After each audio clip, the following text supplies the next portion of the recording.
नमस्कार दोस्तों, हमारी आज की कहानी का नाम है पड़ोसी। खट खट खट खट। कौन है पता नहीं, कौन है इतनी रात गए।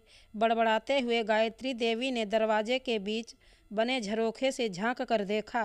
अरे रीना, तुम इतनी रात गए, जानती भी हो 2 बज रहे हैं। क्या है? आंटी जी, वो बाबूजी की तबीयत खराब हो रही है, उन्हें बड़े अस्पताल लेकर जाना होगा। आंटी जी, अंकल जी से कहिए ना। वो अपनी गाड़ी से उन्हें बात बीच में काटते हुए गायत्री देवी बोली, बेटा वो उनकी भी तबीयत खराब है। बड़ी मुश्किल से दवाई देकर सुलाया है, ऊपर से गाड़ी भी ठीक नहीं है। तो तुम चौक पर चली जाओ, वहाँ कोई ऑटो टैक्सी मिल जाएगी। क्या चौक पर? रीना की आंखें भीगी हुई थी। रात 2 बजे चौक पर? माँ बाबूजी ने कभी 8 बजे के बाद घर से नहीं निकलने दिया। अक्सर माँ बाबूजी उसे समझाते रहते थे, बेटा ये वक्त असामाजिक तत्वों के बाहर घूमते हुए शिकार करने का ज़्यादा होता है, लेकिन आज तो मुझे जाना ही होगा। माँ को ढांढस बंधाकर आई हूँ। मुझे बेटी नहीं बेटा मानते हैं मेरे माँ बाबूजी, तो मैं कैसे पीछे हट सकती हूँ। लेकिन मन में अक्सर अकेली लड़कियों के साथ होती वारदातों की खबरें रीना के मन की आशंकाओं को और बढ़ा रही थी।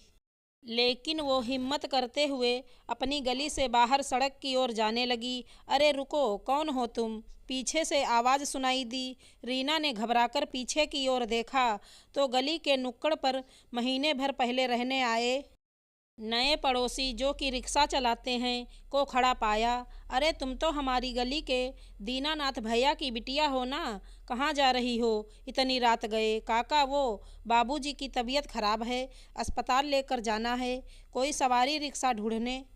क्या दीनानाथ भैया की तबीयत खराब है? बिटिया तुम घर चलो वापस, कहकर वो जंजीर से बंधे अपने रिक्शा को खोलने लगे। रीना तुरंत घर पहुंची। बाबूजी को सहारा देकर उठाने की कोशिश कर ही रही थी कि रिक्शे वाले काका अंदर आ गए। आओ दीनानाथ भैया। सहारा देते हुए दीनानाथ जी को पकड़ते हुए रिक्शे वाले ने कहा, अरे बिटिया भाभी जी, कुछ नहीं है, सब ठीक है, अभी डॉक्टर के पास पहुंच जाएंगे।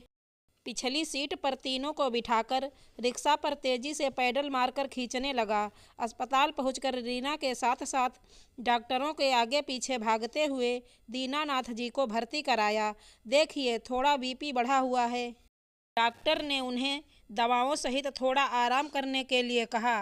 बेड के पास बैठी रीना को शाम की वो तस्वीरें आंखों के आगे नजर आ रही थी, जब बगल वाली गायत्री आंटी अंकल जी के साथ खिलखिलाकर गाड़ी से उतरी थी।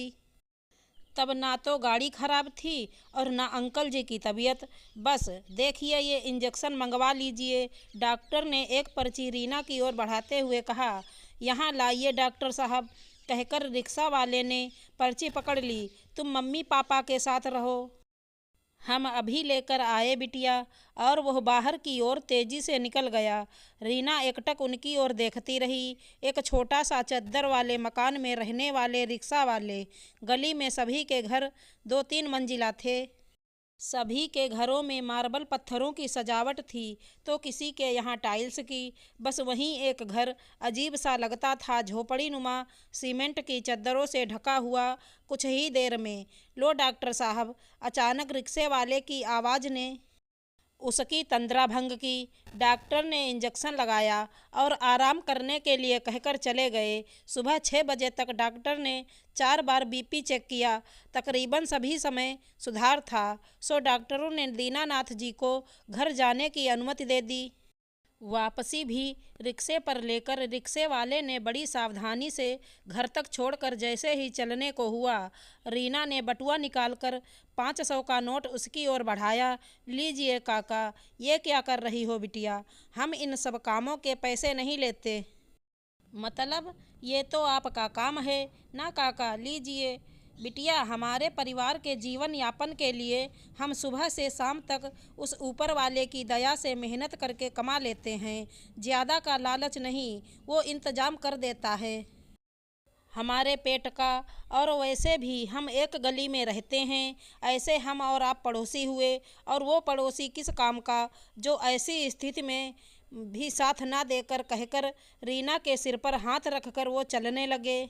रीना भीगी हुई आंखें पोंछते हुए ऊपर वाले की ओर देख कर बोली, आप जैसे भगवान रूपी पड़ोसी ईश्वर हर घर के पास रहें।